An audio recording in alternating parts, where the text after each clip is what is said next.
welcome to The Edition Live. I am your host, Dana Snyder, CEO and founder of Positive Equation.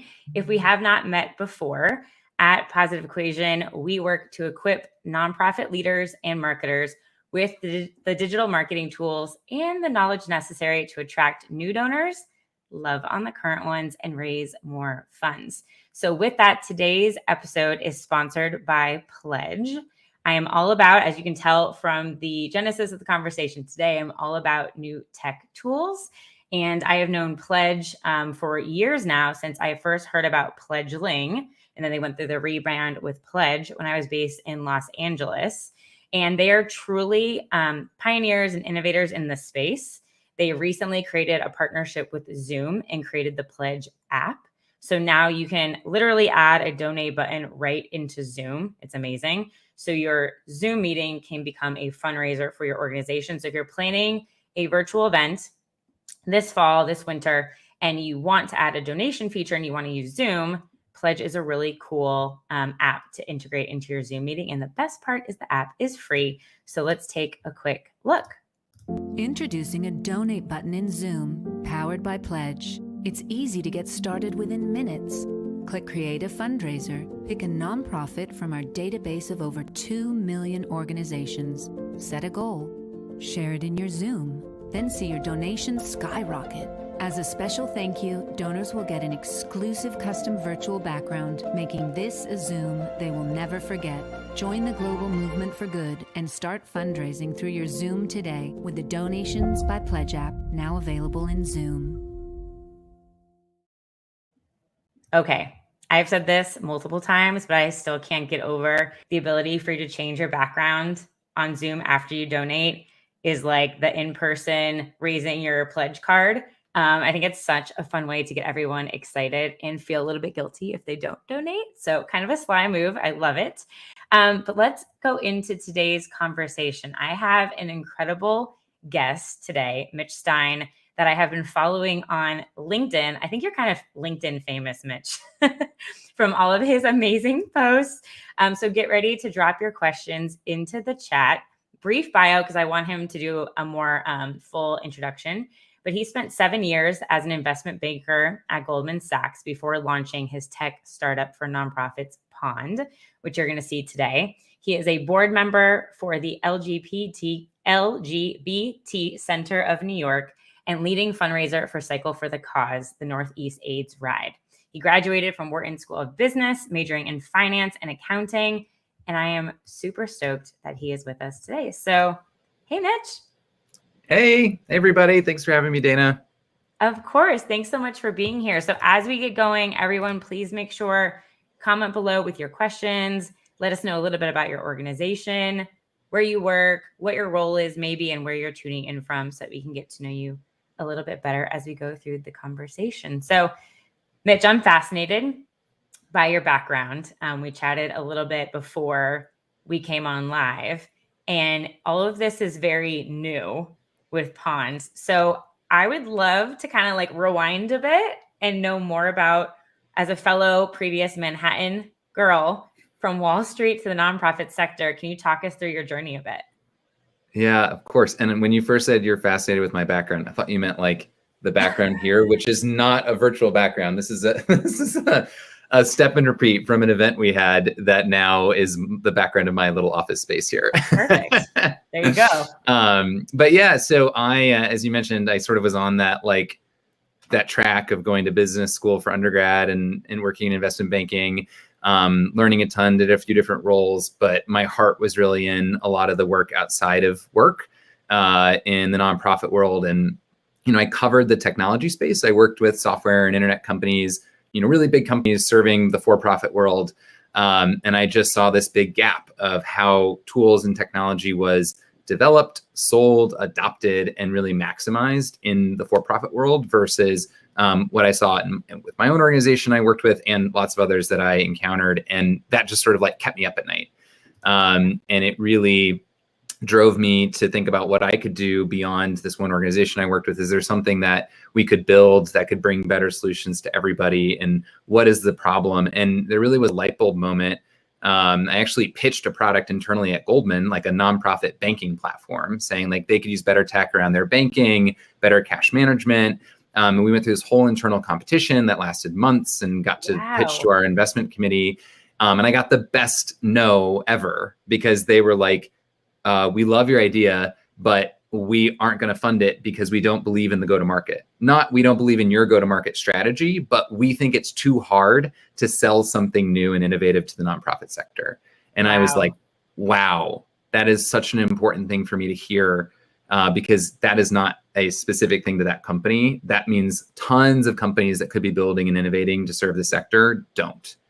And it doesn't matter what product I come up with. If there's not a marketplace, if you don't have that infrastructure and connectivity, visibility, transparency, it's not going to be accessible for those that want to do more but can't. And That's really interesting. What year did they say this? When was this happening? This was in almost exactly 2 years ago. It was in September of 2019. Okay. So I decided, so I was like, okay, 5 months from now, I'm going to leave and start my own company, and I'm going to build that marketplace. I had covered marketplace businesses, Expedia, Zillow, and I saw what they did for big, fragmented, complex markets with big purchases where people weren't experts in what they were buying. Sound familiar? For almost every nonprofit, when they're buying tools or systems, technology, or service providers, they're making a decision that isn't something that they were trained to do. And I saw a lot of similarities in that. So I decided to leave. Small side note, my last day that I'd been planning for 5 months was March 6th, 2020. So 5 days later, obviously the world collapsed. Oh man. But still kind of dove ahead. And we spent 6 months building that first platform to say, this is going to be the Yelp for nonprofit tools and services. Everything you could ever use is going to be here and you can review it and compare it. And it completely failed when we launched it a year ago.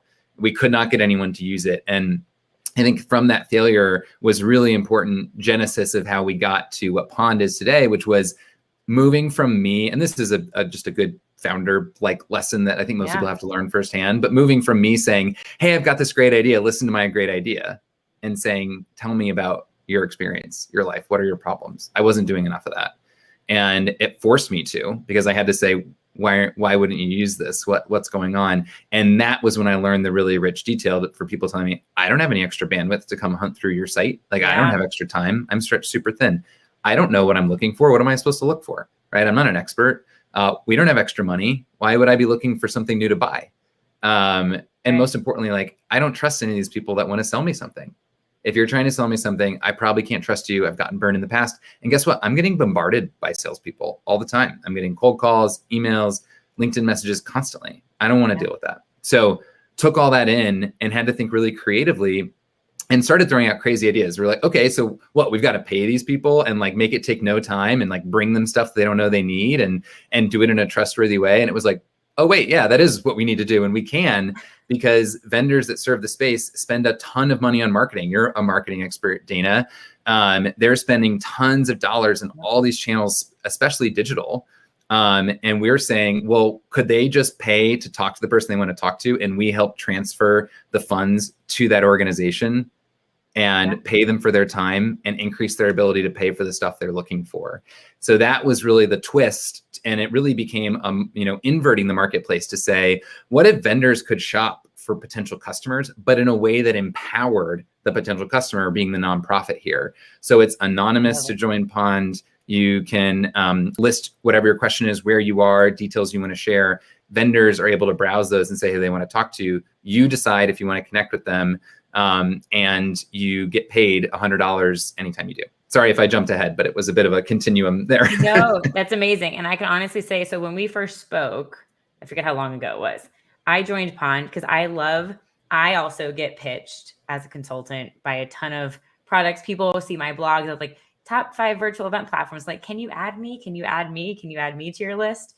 And I have to do my research to see, is that actually a solid platform that I would want to put my name against? And I look for very innovative solutions that would make sense to the organizations that I serve. And so I like to get my feet a little wet, right? I created an account with Pond and I went in and kind of went through the UI and was understanding how it worked. And I recently, I think it was last week, I had a connection. I reached out to someone and based upon what their needs were. And we jumped on a call. It was 15 minutes. And I said, hey, I saw you had this need. This is a platform that I know of that I think would fit you really well. Here's a really brief demonstration of how it works. Again, this was 15 minutes. He was like, I love it. I have a meeting with my boss in 30 minutes. I'm going to pitch it. This was super beneficial. Thanks so much for your time. And it was able to it humanized the process first off. Because we just jumped on and there was immediately like a connection there. And in 15 minutes, he didn't have to go through a long, lengthy email process of being stalked, watch an hour-long demo of something, then get a bazillion follow-ups. And it was from someone who's experienced it. And so again, he could take my advice or not, but still it was, hey, here's a friendly suggestion based upon what your needs were. And that was it. And it was great. Yeah. So, I think the magic in it has been that it's so much better for everybody, right? Like the vendor that's cold calling you doesn't want to do that either, right? Like they are just that's their only mechanism of trying to find the right person that they could be talking to. What if it didn't have to be that way, right? They'd rather pay $100 to have the right conversation than spend their time doing 100 cold calls. Totally. 100%. So like with that, can we dive into a demo? Because I'm a very of course. visual learner. So I'm going to go ahead and bring it up on the screen. And yeah, if you can walk us through, can you talk about maybe as you go through it, what it would be like as a nonprofit versus like a consultant versus a tech provider?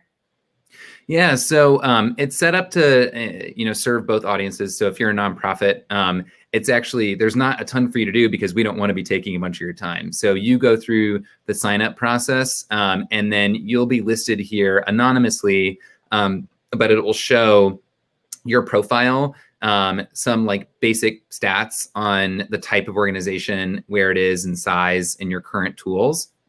And then once we log in, you'll be able to see how they describe their needs. And so for a provider, they're able to use this page once you see the signups, and able to say, someone's looking for a CRM, or they're a certain type of organization we would want to talk to. And that's how they can make the request. So for a nonprofit, they'll go through the signup that we'll go through shortly. And for a vendor, they also go through the signup and share a little bit more information about what they do. We check and validate and meet with each vendor before they're able to actually send requests through the platform. And then they request those meetings. So I think the easiest thing to understand when people say, okay, what does it mean to join? We can go through the sign up flow here pretty quickly because it's pretty straightforward. But right here is where we try to say, are you a provider of a tool or service, or would you be a nonprofit member? So if I'm a nonprofit member, let's make up a person here, but we'll go with Lily because I like that example. Lily at lilypad.com. Her name Very is on brand. Lilypad. Yes, exactly. She's with Save the Lily Pads. And maybe they're a director of development or a COO or whatever the role. We don't try to be too prescriptive of who should be using Pond because we realize it varies between every organization who's making decisions. I heard about it through media. Just make a quick password. And that's basis of how you set it up. Then we just want some basic information. So you're an environmental organization. Say we're grassroots, but under $1 million, and we're based in, say we're here in Fort Wayne, where I am. I'm based in Indiana. So answering some of these basic questions. Yeah, I'm a registered 501c3. And if you're not, you can still use Pond if you're fiscally sponsored or a different type of organization. We just want to make that clear if there's a provider who does only work with registered 501c3s. Got it. And so here, this is really the main detail of it, to know what are your current tools, what are you using today, what do you view as your needs, and then just any more detail you can provide. So, for Lily, it may be that we're using StreamYard. We're definitely using StreamYard. We're definitely using Pledge for sure. Yeah. There's a donation button. And maybe we're on Razor's Edge for our CRM, which we see a lot of. Maybe we use MailChimp for mail, and SurveyMonkey, And that's all I can think of now. You can come back and edit it anytime. So maybe you're going to say, we've used Razor's Edge for a while, but maybe a new CRM might be interesting. So you might say potentially new CRM. We manage a lot of grants. Are there any grants tools we should be knowing about? We have a new fundraising event that's going to be hybrid. So maybe hybrid events and how we manage those. Okay, now I can give some more details about what our organization does. We help the environment, and we raise funds from small donors and foundations, and are looking to do a better job engaging and retaining our donors and managing our grant relationships. However you want to describe your issue, your position, you can come back and edit anytime, but that's it. So you've submitted it. Lily is now on the platform. They're going to go to, awesome. Oh, now Lily's right here. You can click in and see what Lily's profile looks like. This is how amazing. a vendor would. So it's if you don't filter anything, it's just showing the latest person who's created an account. Exactly. But you can go in and filter and be like, well, I'm just curious, what about the really small organizations on the platform? How many of those are there? And maybe I want to see who's looking for a CRM that's relatively small. And amazing. Who's in the state of Indiana, relatively small, looking for a CRM, right? It's like you can go to a lot of layers. So that's the value for vendors who have like any of that interest area, or obviously for members that are curious what others are using. The other interesting thing for members I'll point out is, while you don't have to go do the shopping, like it's not on you to pick out who you want to talk to. You can come here to browse and filter by kind of these high level categories of what stuff fits into. Cool. And then things are rank ordered here by the current number of members that use that product. So if you're like, oh yeah, I've heard of ThankView. So now you can see, oh wow, there's these other people here. I wonder, Eliza Advancement. So she's in K through 12. Interesting, pretty large school. That's that's me. I might be interested. So it's interesting. So I was just going to ask you about this. I love POM members using. Is there a way for that person to then reach out to that individual and contact them and like have a conversation? So right now we facilitate that. So it's not within the platform yet, but we want to add it. But that's the benefit of us being a really hands-on small team, is you're able to come in here and chat with Kiara and say, hey, am I able to talk to JT? I see he uses ThankView and we want to learn more. So we can kind of make those referrals, which is another huge value add. That's not just, if you ask a provider to give you a referral, they're going to send you to like their buddy, their best customer, obviously. Of course. So us kind of being a neutral party amongst all these folks is really helpful. The last piece I was going to show is just what the actual experience looks like when we say reaches out. You get a summary of the outreach in a weekly email. So they're not reaching you directly. We do not share emails ever. And it's up to you when you want to connect and how. And this is just where you're able to say accept or decline. That sounds interesting. I want to go look into them further. So I'm going to click in and see the Kindness profile and learn more, or if there's other members on the platform using them. And so that's how, like, it's very hands off. Like you don't need to spend a bunch of time returning to the site. You can do it all through your email and accept these requests from here. This is literally such a game changer. One email. Thank you. And with requests. Yeah, a lot of people have what happens when they click accept? Yeah, so it takes you straight to to schedule the meeting. So oh, well, that's probably because I'm logged in as Lily, not as Corey. So if you're sorry about that.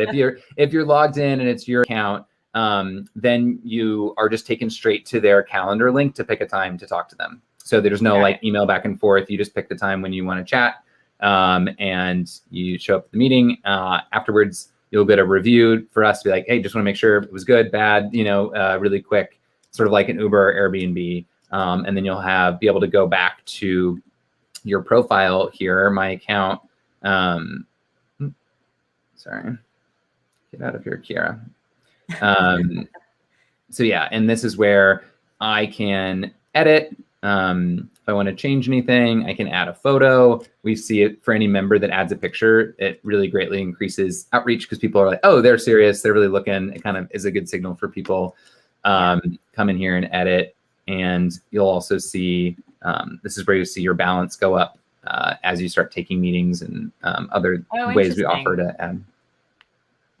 That's really cool. I love that. And it's the same, basically same process as a tech provider. I went through the same process, and obviously I selected the tech provider and then filled out my profile and what I provide to organizations as a consultant. So super easy to use. And I'll go ahead and take this from the screen, but what do you think? You talked a little bit at the beginning about that sometimes it's hard to know what questions to ask when you do get on that phone call. So what do you think are the most important questions to ask and or things to consider when they do get on that phone call? Yeah, it's a really important question. I think the most important thing is to do a little bit of work, like a minute beforehand, to say, what is it that I'm focused on? What are my priorities? Because every salesperson is a salesperson. It's their job to sell. And so they'll direct the conversation where they know they want to go. And I think the most important thing is to really take ownership, to know, like, what do I want to convey? What am I looking for? And sort of hold on to your own priorities, because otherwise there's gonna be shiny objects all over the place. So I really think taking a little bit of time. That was a cool feature. Yeah, exactly. You're like that way. Oh, that sounds amazing. We'll use that all the time. It's like you really taking the time to say, no, these are the 3 most important things to us. And I'm going to say that at the beginning of the call to make sure they're answering those questions. And so I just think doing a little bit of that work beforehand to just list out what are our priorities, what are we really focused on, and center yourself on that, and even rank order them, because not everything's going to do everything. It's just like impossible. Right. So you're trying to find tools that are, doing the most important thing well, and enough of the rest, right? Because it's never going to be perfect. So I think that is the biggest one. Other areas that I would just make sure to hit on and questions to be asking is like real clarity around pricing. That's always something that people try to like obfuscate or like hide to the end of the call or let me follow up on that. Really getting clarity on what's included, what's not, make it simple for me, and not playing games around it. That's really important. Other advice would be make sure there is a trial. Is there a month-to-month option to get started? Is there sort of a sandbox, they'll call it, when I can go in and demo and play around with it?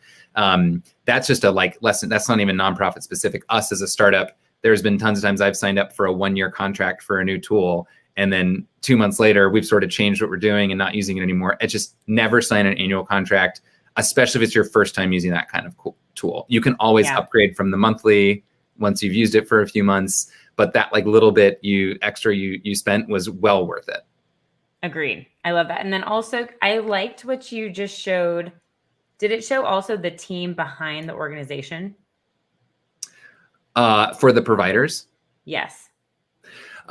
So we don't currently show the individual kind of sales folks or users with what we want to add, but what we do highlight is anytime that a company is diverse, owned, or led. So giving a space for providers to highlight, when they do have, and then their own words. It's not like we're deciding who's diverse enough, but just being able to say, yeah, half of our founding team are women, or, we're owned and operated by a Black founder. This is an LGBTQIA+ founded company.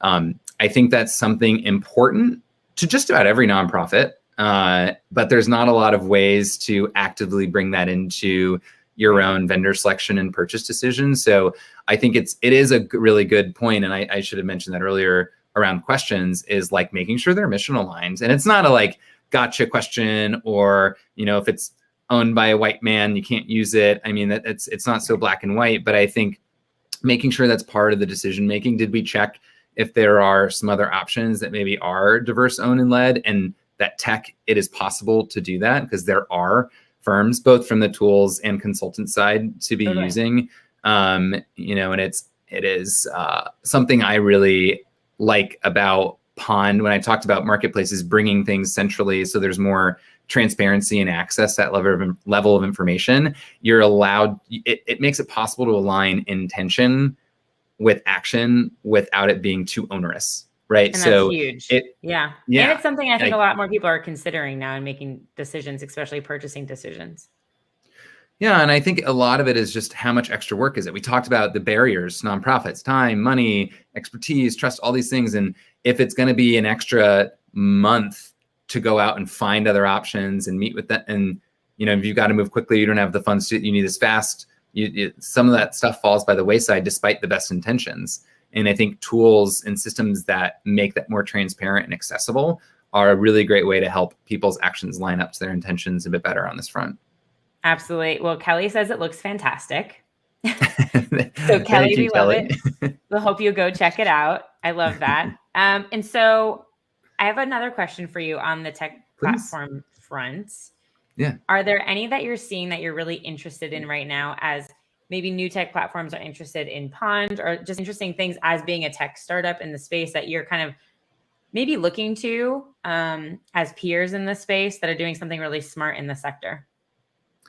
Yeah, I think I would put it into sort of two camps, because there's a lot of cool innovation happening around nonprofit specific tools and services being developed just for them, and being able to surface that on Pond in ways that people didn't even know existed. There's like robotic handwritten thank you notes, right? Like, who knew a robot could write your thank you notes for you in your handwriting? That's awesome. Yeah, we've got multiple providers, that addressable Ignite posts, that do this. And what people find is that it's actually, because they also do the postage, like the direct mail piece of it, it's pretty comparable to normal direct mail services. So it's not like it's that crazy expensive if you're already doing direct mail.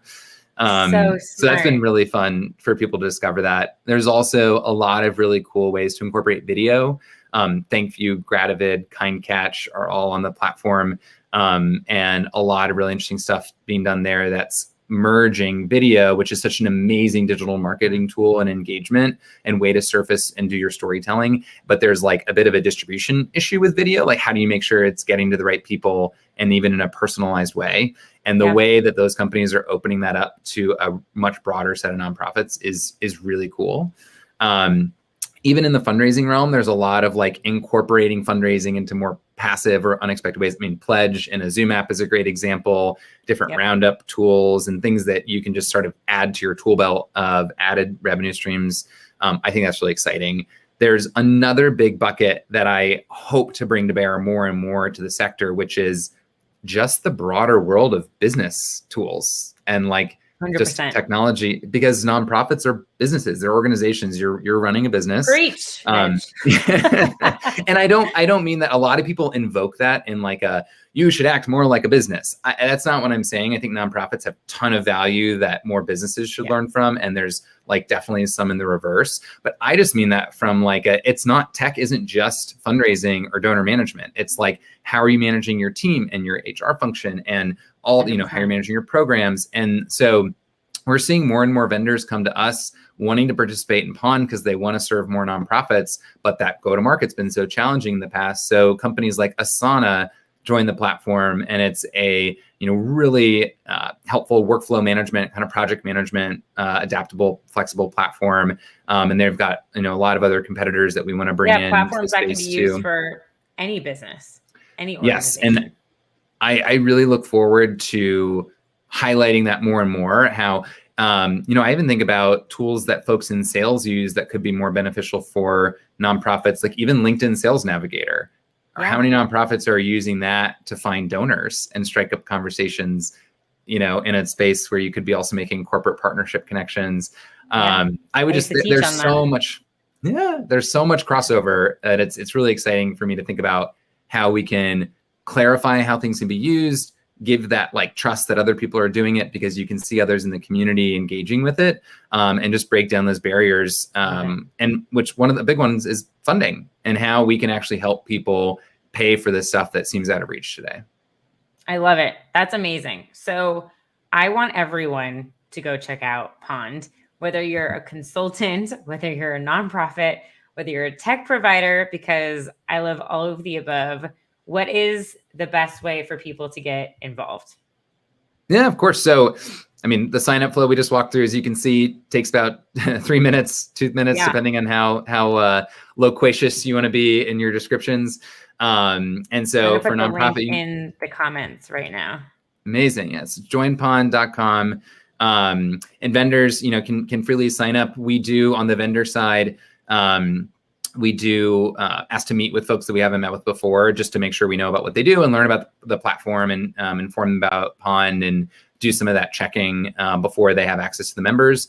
And then when members sign up, we just on our end are double checking that the organization exists and the person works there. And if we can't find the info, we'll just follow up to confirm. But getting started is super, super easy. And we're here. Like I said, the chat bot there is actually us. It's like a bat signal when you chat us, and we're all excited to to help out. And I'm also happy to.